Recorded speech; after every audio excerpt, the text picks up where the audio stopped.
Well, you don't pick your parents and you don't pick your partner. Two heads are always better than one. Welcome to WatchMojo.com, and today we're counting down our picks for the top 10 buddy cops on TV.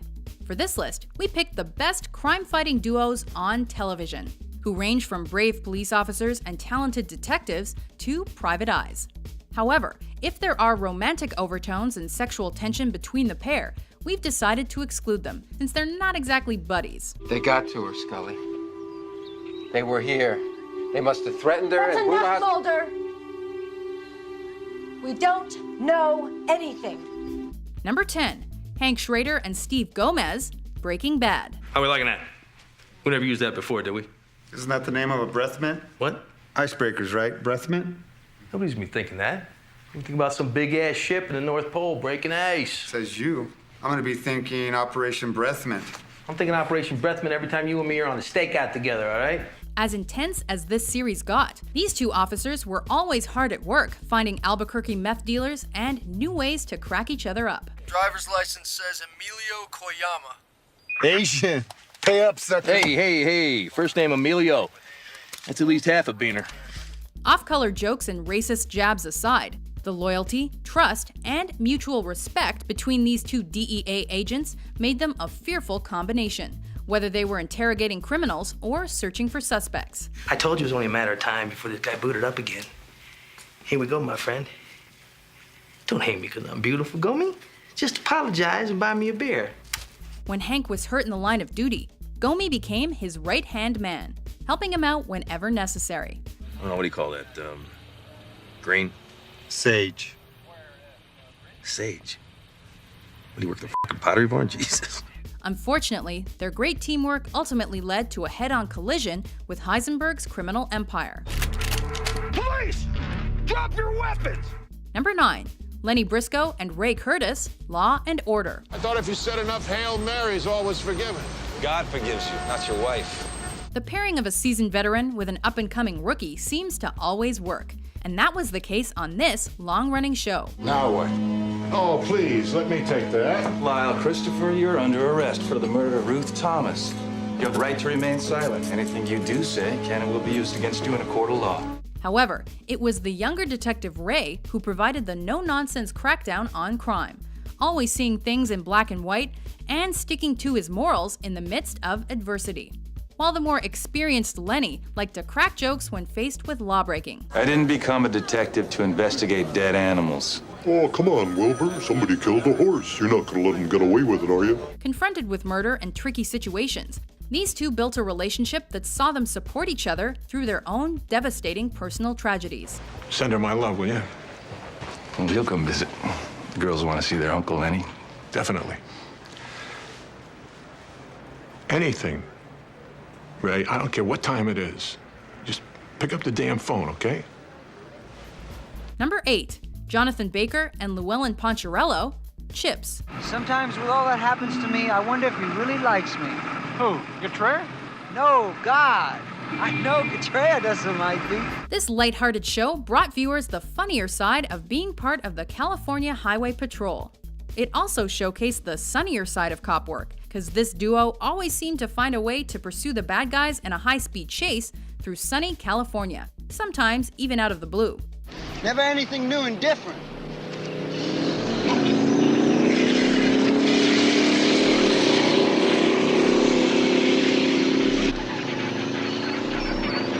You were saying? In a show brimming with 70s and 80s flair, the even-tempered and straight-edged John and the macho and trouble-prone Ponch were constantly put in wacky crime-fighting situations, some more awkward than others. I don't want your feelings hurt, but I got a date with Sheila tomorrow night. Well, that's okay. It is? Yeah. I mean, don't be surprised if she cancels. Why was she canceled? Because she has a date with me tonight. Number 7, Rustin Cole and Martin Hart, True Detective. Filled with twisted philosophies and grim expectations, this partnership helped us explore the dark criminal side of Louisiana. An odd couple pairing, Rust and Marty complemented each other and were necessary to each other's success. You know what it's like being your partner? Huh? F you. No, buddy, without me, there is no you. But let's just say tensions were high between these two, for many reasons. Even so, they kept us coming back to the show with those thoughtful monologues that painted a picture bleaker than even the crimes they investigated ever could. I think human consciousness was a tragic misstep in evolution. Number 6, Christine Cagney and Mary Beth Lacey, Cagney and Lacey. Detectives Cagney and Lacey, NYPD. Why don't you just take us down to his office? This duo fought crime, raised important questions, and tackled taboo subjects all in one show. Probably TV's first female buddy cops, these hard-nosed police women cleaned the streets of crime and supported each other through thick and thin. I'm sorry. It's all right. How often do I get a chance to have you lean on me? However, their personalities and situations were diametrically opposed. Whereas Chris Cagney was a sort of shy, unmarried, career-oriented woman, Mary Beth Lacey was a loudmouth, married mother working to help support her family. Because the characters were so relatable, Cagney and Lacey earned a loyal audience and a spot on our list. If there weren't any women in the precinct, then you would have your detectives go after him in the regular way, right? Sure. But now we're lucky. This way, we get the chance to have him go after you. Number 5, Nash Bridges and Joe Dominguez, Nash Bridges. Hey, Joe, you know that electronic tone that we heard when Alpha first called me? Could he have been wearing a hearing aid? What? Could he have been wearing a hearing aid? Huh? Very funny. With Cheech Marin's Joe Dominguez and Don Johnson's titular crime fighter teaming up to keep the San Francisco streets clean of crime, audiences knew they were getting both quick wit and fast action.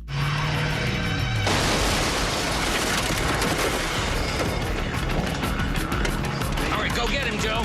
Easy for you to say. With a personal history that established their bond, this partnership felt like two friends seeing each other after a very long time, which translated into easygoing banter. Wow, this is awful.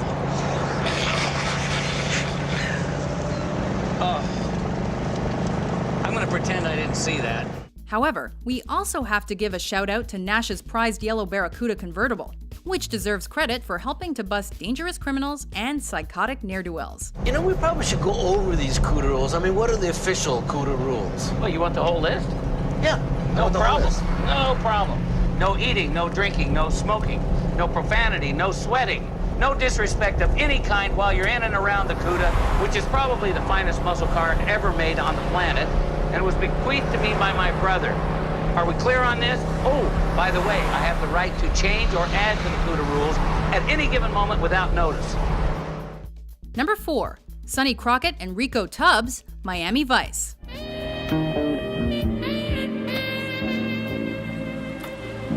Hey, you better quit the eye rap, man, before you strain something.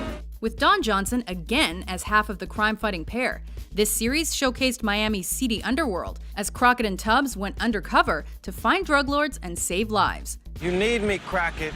However, they didn't exactly get off on the right foot. I don't know how this is gonna work, Tubbs. I mean, you're not exactly up my alley, style and persona-wise. Blurring the lines between the good guys and the bad, this pair had stylish but rough exteriors. It's Tubbs, T-U-B-B-S. Tough, unique, bad, bold, and sassy. And while Tubbs was the more cynical of the two, both had chips on their shoulders. Blending perfectly with the show's tone, Crockett and Tubbs provided food for thought on the undercover scene. How do you go from this tranquility to that violence? I usually take the Ferrari. Number 3, Jimmy McNulty and Bunk Moreland, and Herc Hawk and Ellis Carver, The Wire. What he means to say is that we are an effective deterrent on the war on drugs when we are on the street. Motherfuckers up, right? Indeed. Boom. With the rest of their crew, these 4 men pushed the Barksdale crew to the edge with their interrogatory tactics and investigation skills. But each has his failings. Though Bunk and McNulty are both talented moral detectives, they're also self-destructive. Herc is unsophisticated and prefers brute force to smart police work, while his partner Ellis is more intelligent and more respectable.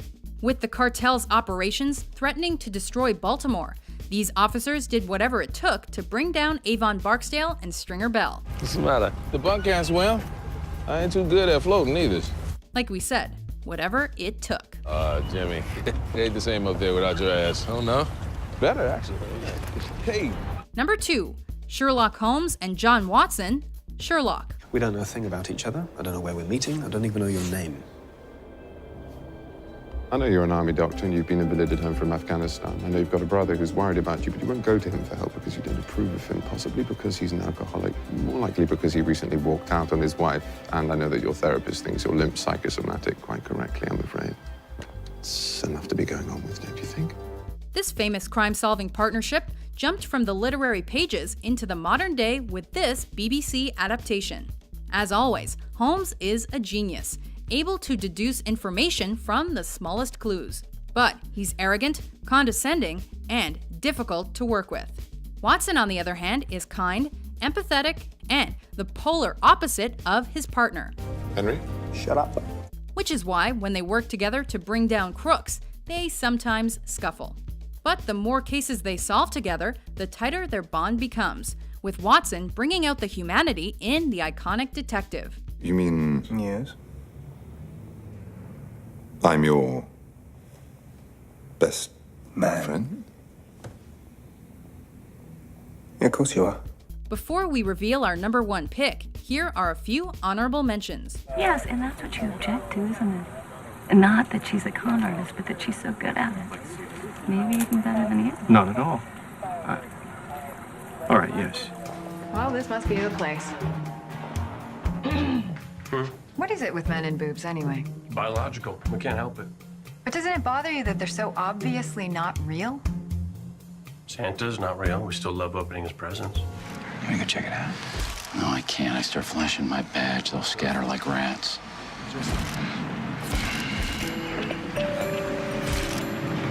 You trust me? Nope. Do you trust me to talk to Dimitri? What are you thinking? Stand there and look menacing. Stand there and look menacing. I pegged our sniper, Dino. Kurt Stoner. That means Larry Thompson is next. I've got to find him and warn him. Steve, Larry Thompson is dead. This is an eternity ring. You're supposed to wear this all the time.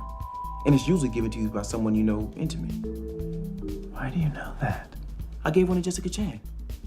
Ah, yes. Jessica Chan. And how long was eternity for the two of you? 3 months, but they were awesome months. Here's what's happening. The skipper's called the North Hollywood Division, getting one of their area maps. He's keeping all the black and white units away from the house, out of the area altogether. Nobody's to make any direct mention on the air about the kidnapping or what's happening. Handing all communications about it by telephone. Number 1, David Michael Starsky and Kenneth Hutchinson, Starsky and Hutch. Who are we supposed to report this to? I mean, who in the hell are we supposed to trust? Same people we always trust. Us. These two may not have invented the buddy cop show, but they perfected the tried and true formula, giving viewers the comedy, action, and camaraderie we love about the genre. Open up, police! Oh, mind if I go in there, sir? Sir.